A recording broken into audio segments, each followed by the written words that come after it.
Hello traders! You can follow me at Gumby9662C. These are not trade recommendations. Take your own risk. And like the video if you like it, and I appreciate all the comments you can below the video on YouTube, please.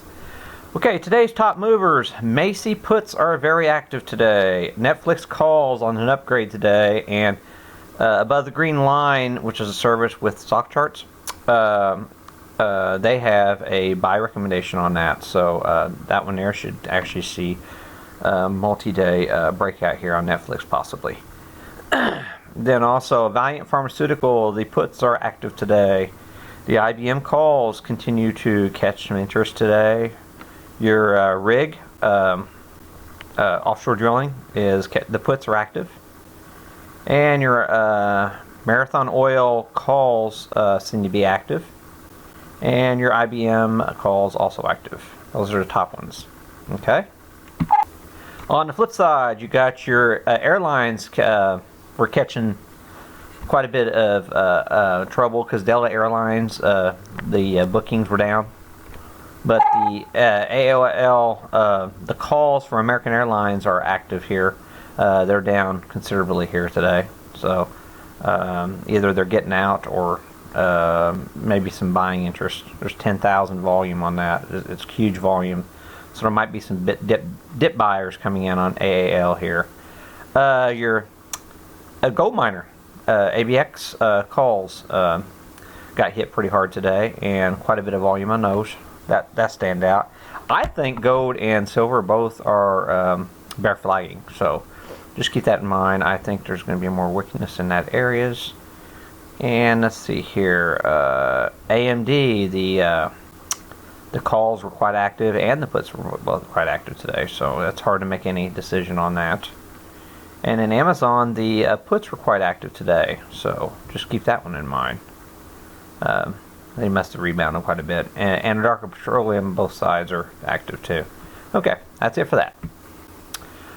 Something I want you to really pay attention to is tomorrow afternoon we get the crude inventories, the first round of crude inventories. And we've been defending the cloud on the crude, but and we're holding a 50-day moving average, but I think it's going to break the cloud tomorrow. We had reports out that Russia is possibly already not following the trade agreements, the trade cuts. And we had another report today saying it was A-okay, but that was a warning sign. Now here's my main concern. The last time we had the crude contracts roll over, we had a massive gap up, and then when the inventories came out, boom, crude came down, crashing down. Well, we're going to have inventories again this week, and here's the gasoline contracts that rode Sunday night. We got this massive gap here to fill, and if we come crashing down again, I think that's going to bring the whole energy sector down with it and likely put a lot of pressure on the markets coming into Wednesday. Some warning signs. If you're long, you may want to stay long, but I would not initiate new long positions here with the S&P 500 below our momentum line. I haven't checked here lately, but when you're trading below your momentum line, you're going to have a whole bunch of momentum traders who are sitting on hand or lightening up on their positioning. So keep this in mind going into the middle of this week. There is more risk to the downside. It looks like SPY has actually improved since I saved that chart. So we're right around the signal line. We're slightly above the signal line on the Qs and the trend line support. So keep that in mind. IWM is the weakest of the whole bunch. We have broken away from this uptrend line. We had a breakaway gap down today. It has improved a little bit, but we are breaking away from that trend line. Your diamond's also right above the signal line, so just keep that in mind. A lot of momentum buyers will buy at the signal line going into the next day. We are seeing some pressure in the transports today. We are back below our signal line. It looks like we're going to close below that, and we're testing this trend line. And remember that I have mentioned that our transports are likely to lead the markets if we're going to get some sell-off. And as our finally on our Tran index, which is the Nasdaq airline index, we are actually breaking trend today. It takes a second day for confirmation, but it looks like we're going to have some increased selling pressure in the airlines. Even at this late in the day, we have an island top on our home builders. So it's something to be concerned about here.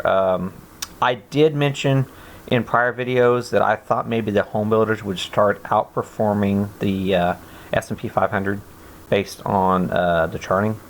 So this here is kind of concerning that we are getting an island top. XRT, that's your retail index. We are putting drifting even lower on our retail today, so just keep that one in mind. Your consumer discretionary is really looking weak today. And then on your metals and mining index, the uptrend is still intact, but we are threatening a cloud breakdown like we did once before. And I do think that's going to happen. So just keep this one in mind. This line right here, this is your fib fan, so it's an oscillating line. So, but at any rate, I do think the metals and mining are going to see some relative weakness. Another sector, your semiconductor sector, we are testing the uptrend once again. And I did notice when I looked through Micron Technology was catching a bid again today. And we do have a shareholders meeting on NXPI, which had a takeover offer of $1.10 a share. Just keep that in mind that they are pumping NXPI into the shareholders meeting. So that's another one to really keep on. This is not a sector I would recommend shorting.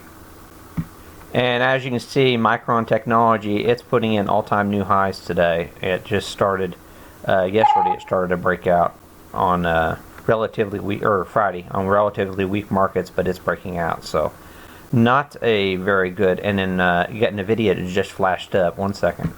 And now NVIDIA on the flip side. It's going to be crossing out of the cloud tomorrow. So this is not a bullish pattern that I would be taking. This is a momentum stock, and the momentum is it's actually going to get a sell signal tomorrow. So not to say it's going to go any lower, just not really a chart pattern that I would suggest to. I would wait for it to get above the 50-day moving average, and that's way up at 107 now, to try to chase that to the upside. Well, that's some of my top ideas that I'm seeing today, and so good luck trading and stuff. I've got one more video that I'm going to do here in a few minutes. So good trading, and be safe, and I appreciate all the feedback you can give me. Thanks.